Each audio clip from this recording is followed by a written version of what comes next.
السلام علیکم، کیسے ہیں آپ سب؟ امید ہے سب ٹھیک ہوں گے، خوش ہوں گے۔ تو جی آج میں حاضر ہوں ایک اور خوبصورت سی پیاری سی حدیث آپ لوگوں کے لیے لے کر، جو ہے اللہ تعالیٰ کے کلام پاک کے متعلق۔ جی ہاں، وہی کلام، وہی کتاب جس میں اللہ تعالیٰ اپنے بندوں سے ہم کلام ہوتے ہیں۔ بہت خوبصورت کتاب ہے، اس میں اللہ تعالیٰ ہم سے، اپنے بندوں سے باتیں کرتے ہیں، جو اس کے متعلق آج حدیث میں آپ لوگوں کے لیے لے کر حاضر ہوئی ہوں۔ تو چلتے ہیں حدیث کی طرف۔ ویڈیو شروع کرنے سے پہلے جو ہے میں آپ لوگوں کو کچھ باتیں بتانا چاہتی ہوں۔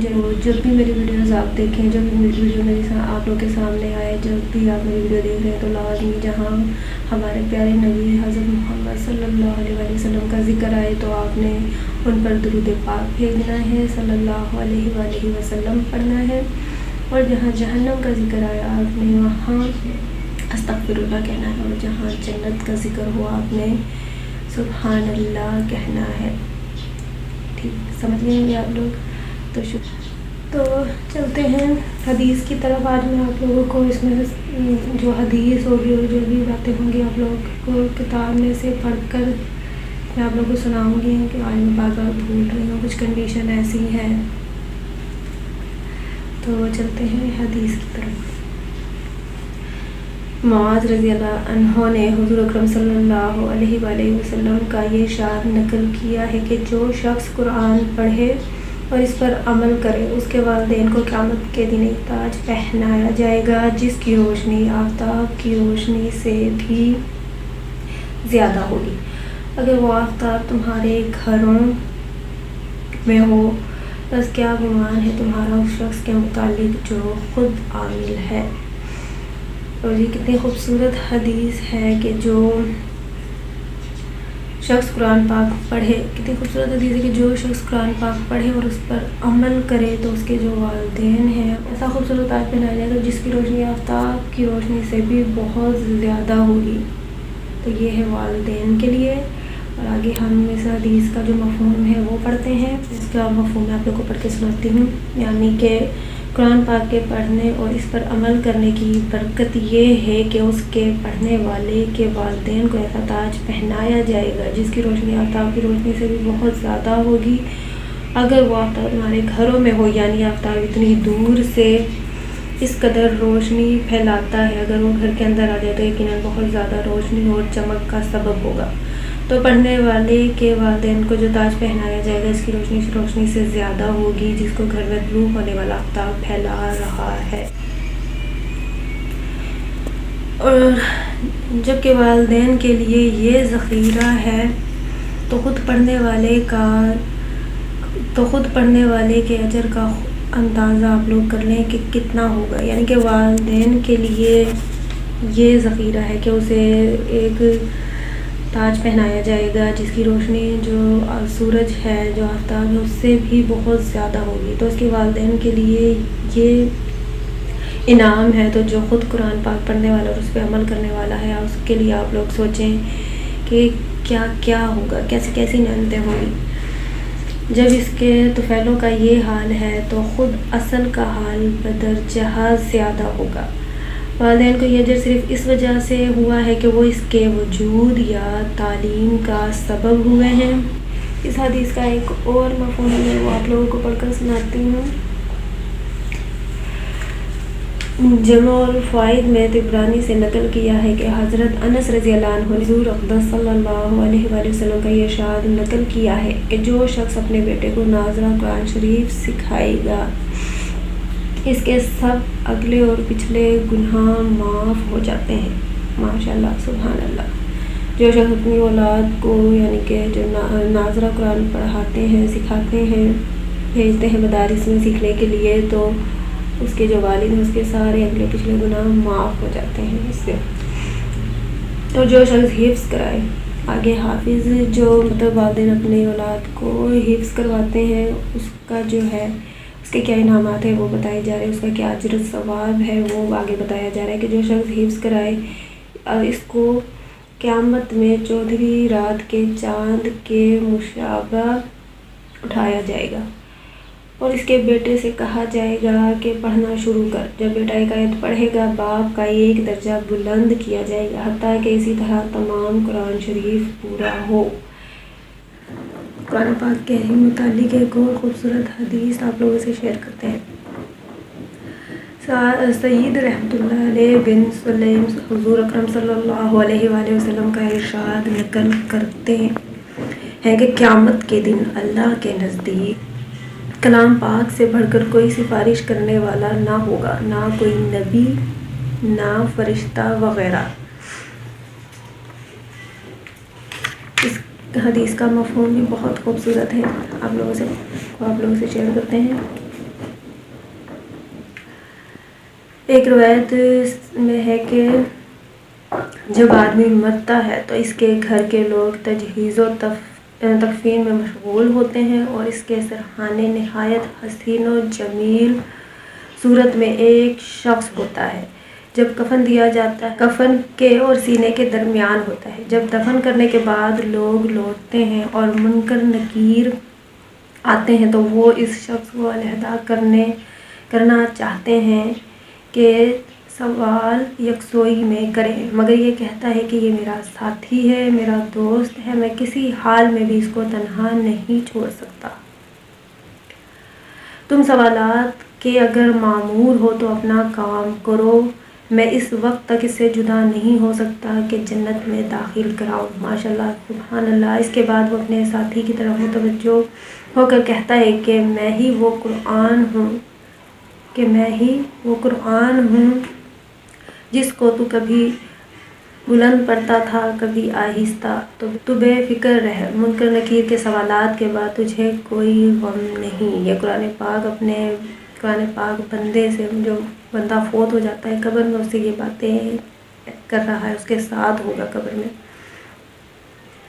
سوالات کے بعد تجھے کوئی غم نہیں ہے۔ اس کے بعد جب وہ اپنے سوالات سے فارغ ہو جاتے ہیں تو یہ ملائے اعلیٰ سے بستر وغیرہ کا انتظام کرتا ہے جو ریشم کا ہوتا ہے، اس کے درمیان مشک بھرا ہوا ہوتا ہے۔ حق تعالیٰ اپنے فضل سے مجھے بھی نصیب فرمائے اور تمہیں بھی۔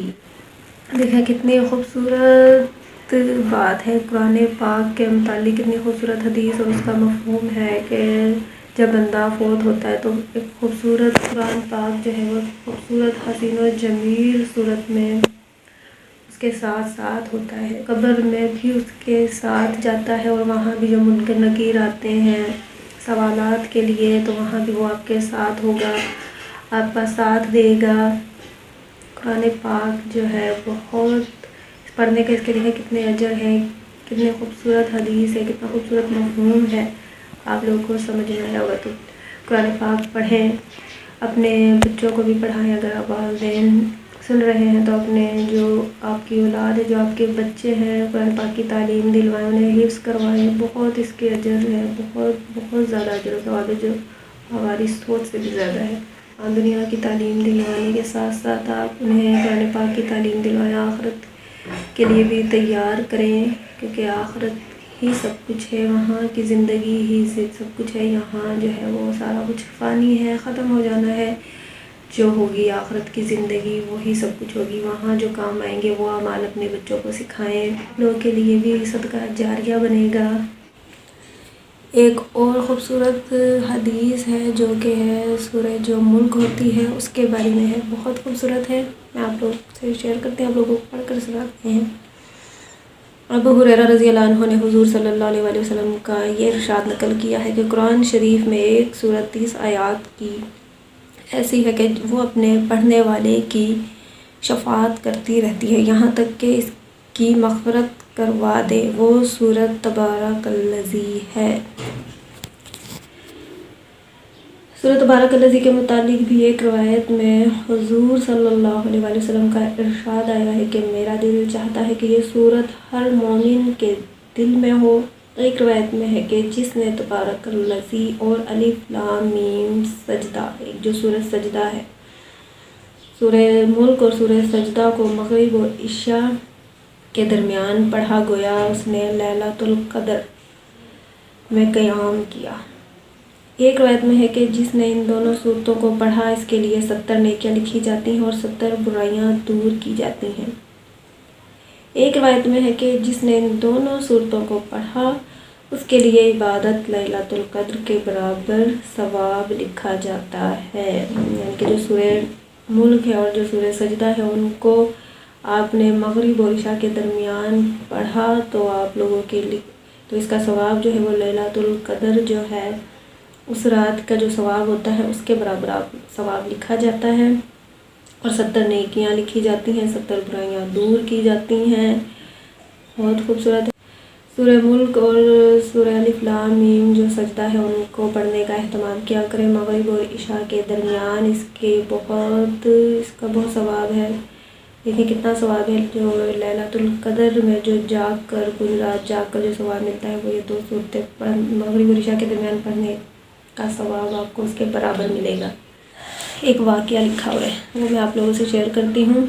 ترمذی رحمۃ اللہ علیہ نے ابن عباس رضی اللہ عنہ سے نقل کیا ہے کہ بعض صحابہ رضی اللہ عنہ نے ایک جگہ خیمہ لگایا، ان کو علم نہ تھا کہ وہاں قبر ہے۔